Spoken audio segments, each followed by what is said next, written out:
ito na po yung latest na progress ngayon nila dito, no? I-zoom in lang natin. So ito yung concourse. Lalagyan nila ng glass yung gilid-gilid, oh. Kasi ito yung gitna, oh. Parang pinaka-ventilation, no? Yung parang singawan ng init.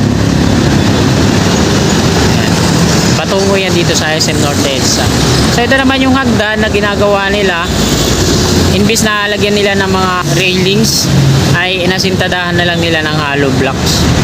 Ayan, patungo yan dito sa baba. At ito naman yung platform. So, yung mga columns niya dito, nilalagyan na rin ng mga ganyan, no? Yung bakal, mga pipe na bilog para sa roof yan. So andyan yung mga workers, nilalagyan nila ng mga ganyan, yung bakal. Hanggang dun yung sa unahan. Ayan naman yung elevator, yung square na yan na parang pier, katabi ng pier ng LRT1. So ayan yung elevator, di naman kalakihan, yung sakto lang.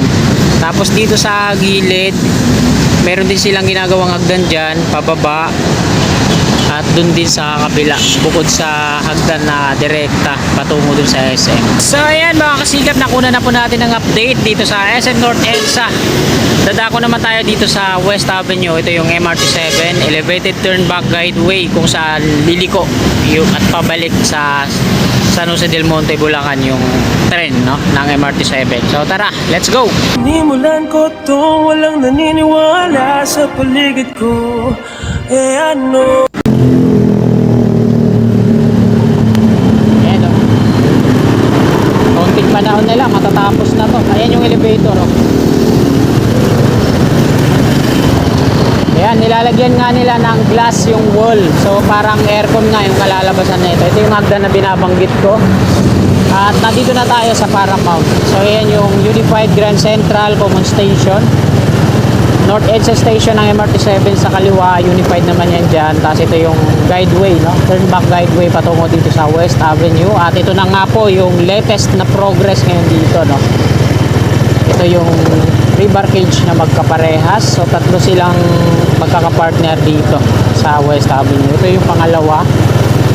At andito yung mga workers ngayon. May talagang puspusan na yung ginagawa nila dito. So proyekto po ito ng San Miguel Corporation. Yung mga contractor na gumagawa dito, mga subcontract lang po nila yan. Kagaya ng Trevi, dati yung Western Min, tapos yung Agaper Construction. Dito nagle-lifting sila, no?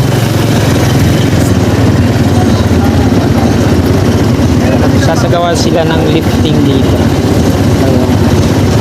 Pag-install ng round concrete form.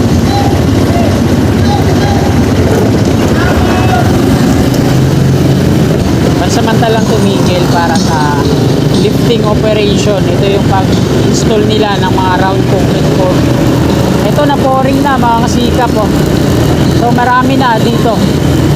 Marami na dito yung bahagi ng river gauge na pouring. So yung nandun sa likod, isa na yun. Tapos yung hindi pa natatanggalan ng round concrete form, ang ginawa nila, hindi agad pinoring hanggang dun sa pinakatuktok, ano? Ginawa nila, hinati muna. Mamaya titignan ulit natin yun, yung nandun.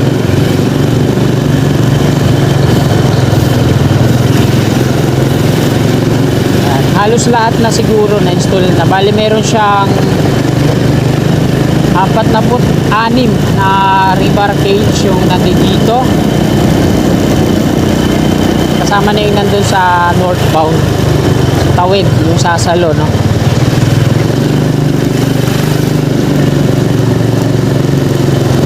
So ito na yung latest na progress ng MRT7 elevated turn back guideway dito sa kahabaan po ito ng West Avenue. Diretso na ito patungo ng Quezon Avenue. Pakanan yung magtutungo ng Espanya Boulevard, Quiapo, Manila, at pakaliwa naman patungong Quezon City Memorial Circle. At yung MRT7 turn back guideway na to, kung saan ito yung magiging likuan ng tren, hanggang dito yun sa may Examiner's Street. Pinagpira-piraso na yung bahagi ng Trevi, yung crawler crane. So meron pa naman dito totally na hindi pa na-installan ng river gauge. Iba na yung roller crane na ginagamit dito. Parang tapos na yata yung part ng Trevi kung di ako nagkakamali, kasi hindi na yan yung crane ng Trevi, yung puti ayun yung crane na roller crane ng Trevi. Ito yung kulay green na to, so hindi na sa kanila yan. Ayan, nakaliko na po tayo. Examiner na po yun dun sa dulo.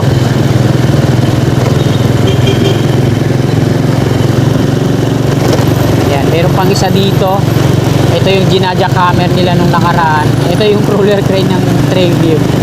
Sila lang naman dito yung nag-drill at nag-install ng mga rebar cage na to. So ibang contractor na yata yung mag-pouring naman, no, na mga ano na to para maging ganap ng pier o poste. Kagaya nga doon sa NAIA Terminal 3. Ayan, kung interesado din kayong masubaybayan yon, lagi kong ina-update yon. Iba na yung contractor na nagpo-pouring. Power lang yung nag-drill at nag-install ng mga rebar cage.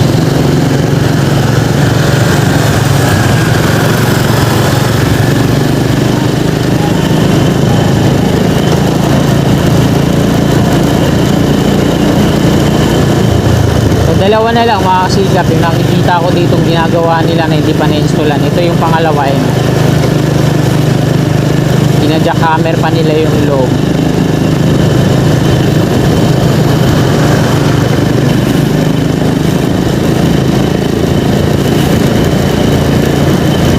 Ito dito, ayan, paiputan na ng mga scaffolding accessories, tapos yung net na kulay green. So waiting na yan para sakluban naman ito, round concrete form. Ito yung na-pouring. So ito yung sa likod natin, na-pouring na rin kaso hindi pa na tatanggal. Ito din, na-pouring na. Marami na. Ito, na-pouring na. May mga nakabalot pa na gunny bag.